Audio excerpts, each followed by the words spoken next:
সাইয়েদনা মুসা আলাইহিস সালাম জিজ্ঞেস করলেন, ইয়া রাব্বি, আল্লাহ আপনার কি ঘুমে ধরে না?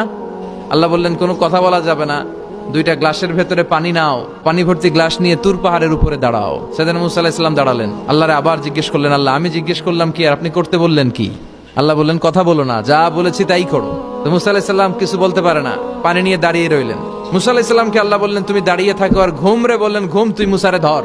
ঘুম যে এবার সাইয়েদনা মুসা আলাইহিস সালামকে ধরেছে। উনি ঘুমের ধাক্কায় আর থাকতে পারেন না, একবার ডানে যায় আরেকবার বায়ে যায়। ঘুমের ধাক্কায় হঠাৎ করে কাত হয়ে পড়ে যায় আর গ্লাসগুলো মাটিতে পড়ে খান খান হয়ে ভেঙে যায়। আল্লাহ ডেকে বললেন, মুসা বেশি কিছু হেফাজতের তো দায়িত্ব দেই নাই, শুধু দুইটা গ্লাস হেফাজতের দায়িত্ব দিয়েছি। ঘুমের কারণে এগুলোর হেফাজত করতে পারো নাই, ভেঙে খান খান হয়ে গিয়েছে। আমি যদি তোমাদের মতো ঘুমিয়ে যেতাম তাহলে পৃথিবীর সাথে সূর্য লেগে, সূর্যের সাথে চন্দ্র লেগে গোটা মহাবিশ্বটা এভাবে গ্লাসের টুকরার মতো খান খান হয়ে যেত রে মুসা।